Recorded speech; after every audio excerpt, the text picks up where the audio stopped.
Good evening, fellow citizens of Nigeria. My name is Just Avito. Chief of Staff, Femi Gbajabiamila. You go just continue to the same person. Me, I will never deny that I don't know you people. You people are my baboko. Me only denying. But let me guarantee you people something. As long as I am on the surface of this earth, I will not allow you to display any form of, you don't have a sense of belonging or any form of commitment towards this generation, towards this youth. Because these youth have not done anything wrong to you people. I was at that event. The only thing that pained me the most was the fact that I raised up my hand. I wanted to talk. I wanted to give you back to back. You were saying when you were speaker, you wanted to regulate social media. You see social media is a menace. Sir, with all due respect, you are a menace. Gbajabiamila, you are a menace. Your governance is a menace. Your government is a menace. What has these children done to you? What have you done to this generation? These children have a right to do whatever they do with this media space. There will always be change of narrative. We have also fallen victim before. This generation, the only way they feed and they are happy and they find peace, they find consolation, they find a form of unity amongst themselves is this Twitter, Instagram, Facebook, and all of that. Everything that has a positive side has a negative side. But you cannot, because you have been attacked once or twice, or the narrative of stories have been changed. You now wake up one day and say you want to change the social media. You want to regulate social media. Social media kill you. Hey, no duty. Shame not in your face, rather. The government owes these people education, employment, security. When people write letters to you people form you didn't see it until they come to social media and put one caption. That's when you will see it. This same you that you are talking early this year when they told us that you chop money, it was not the same social media you jumped out. And I did a video that said, so everything they have been talking about poverty, everything they have been talking about this government, so people see it, you hear it, but you intentionally ignore. And now, you want to regulate social media. You for regulate your family first. When people are doing things and you don't do it from the depth of your heart for the sake of humanity, politicians with purpose and targets. If not, somebody like you build hospital, Femi Gbajabiamila, as if say, where Gushole delay, Gbajabiamila no fit come. You people do this and put your name to it because you want to be praised, you want to be honored. Power, you are drunk of power. It's a shame to you people. Leave these children alone. Give them what you owe them. Stop frustrating them. Stop tormenting them. You cannot afford to regulate social media because you have not done anything for them. What have you done? How many job employments have you created? It is always fatherism to God's hand. They don't have a sense of belonging. If they have a sense of belonging, all you people need to do is to constantly spend money to explain how the government works, preach peace and patience, tell them to endure, preach it to them.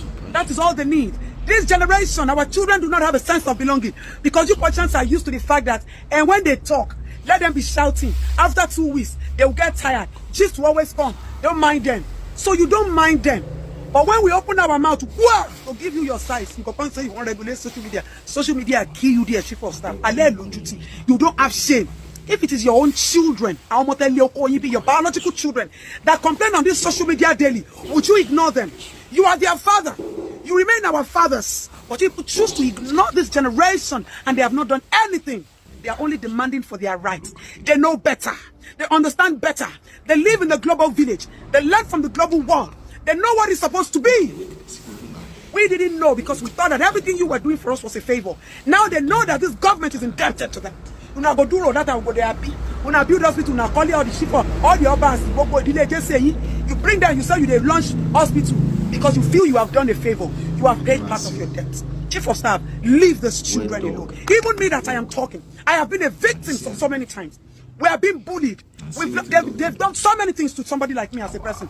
Has that stopped me from saying my truth? No. Because we understand how pain these children are. We understand how they can coin the narrative of journalism towards exploiting it and making money. They go after traffic. They go after valid content. They go after gist. We cannot overemphasize that and we cannot ignore it. Leave them alone, chief of staff. They have not done anything. This generation are the generation that are supposed to be ruling. You sent your children to school so that they can be better off who you are, so that they can serve better than you have done. Yet, you people turn yourself into gerontocrats. You sit down at the corridors of power and you feel insulted when we open our minds to talk. You haven't heard anything yet. Which are you regulating? Monday, Tuesday, Thursday, you must be cowards. You want to regulate what? A government that should be begging and pleading. You have the audacity to call us the menace. You are the menace.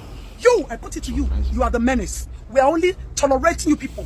We are only trying to think that, yes, so you people should at least be able to change. And the people who should be our backbone, the people who should be the frontliner, and we come after them to speak that enough of this insecurity, enough of this injustice, enough of neglect.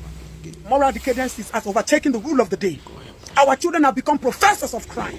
You sit down there, the only thing you see is the downside of where they survive, where they live. Do you know how many people can't afford to pay shop rent? Do you know how many educated people have turned themselves into comic actors just to sell their markets? Do you know the level of caricature and commitment they put into it? It's a headache for you, yet you can't do anything for them. Government hospitals are not functioning. You're not thinking about that. Start to think of how to reform the Nigerian police. Start to think of how to change the regulation about security. Start to think of how to put the armies on the road, and kidnapping should stop. You have enough assignments. Ignore these youths. Ignore them. We still live in their midst, and we still speak for them, and we still continue to defend them, because our own fathers failed us. I cannot afford to fail this generation. My little part, the only thing that I have is my voice, and I will lend it. So by the time people are thinking of amnesty, you want to lock your children up.